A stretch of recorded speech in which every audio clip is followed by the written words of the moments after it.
Hello guys, today ay gagala natin si Sakura. Dadalhin ko siya doon sa may mataas na lugar. Pero hindi ko lang sure kung kakayanin namin. Let's go.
Napagod sa paggala. Ayan, natulog habang bumabiyahe kami. Isyo, babae. Ito kasing anak ko na yan. Yung isa kasing anak ko si Sayori, very close talaga sa akin yan. Mula nung bata. Kasi ang nag-alaga dun sa anak namin, kami lang dalawa, as in wala po kaming katuwang sa pag-aalaga. Pero nung umabot din ng almost 7 years bago nasundan si Sayori. Kaya kung matagal ka na nanonood ng vlogs ko, nag-start ang vlog ko talaga dahil lang dyan sa anak ko na panganay. Naggawa ako ng YouTube channel para lang i-document yung family, mga family-related contents, yung paglaki ng anak ko, masundan, na dire-diretso, parang ma-document ko yung buhay niya no, habang lumalaki siya. Tapos, after 7 years, matagal nga nasundan yung anak ko. So, eto, siyempre kahit paano medyo bago yung style ng ano natin, ng pamumuhay, yung ating pong hanap buhay. Eh, hindi ko na kaya yung katulad nung kay Sayori na as in, pero iba yung kalinga na napo-provide ko kay Sakura, ay kay Sayori dati, kumpara ngayon kasi mas marami na ako responsibility, hindi ko na isa-isahin pa.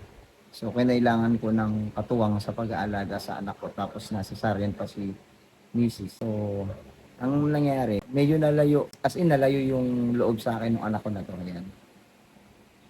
Yan. So, kilala niya ako as daddy, pero hindi kami ganun ka close. Parang wala kami masyadong bonding. Kasi ang parang tumayong daddy, si mama ko. Tapos si mami, yung asawa ko.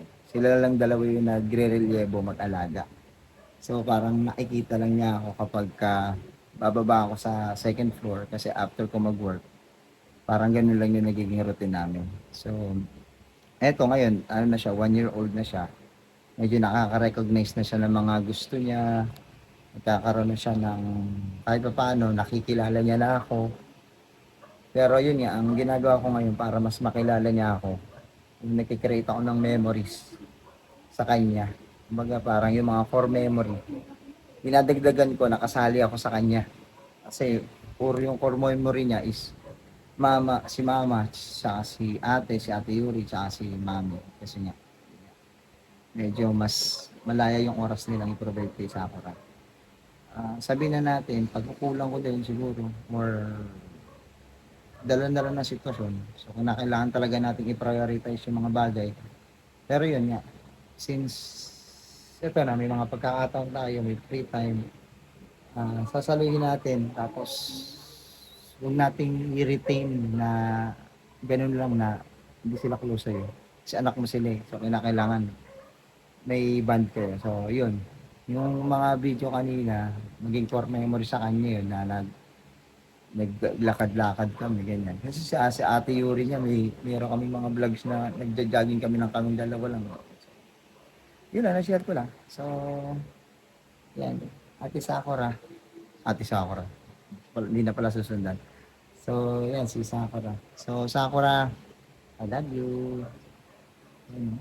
Natulog ka na sa pagdadrive. Pala ako, mahirapan ako pag-uwi. Bye-bye. Ate, I love you. Ate ulit. Sakura, I love you. Bye-bye. Good morning. Good morning, everyone.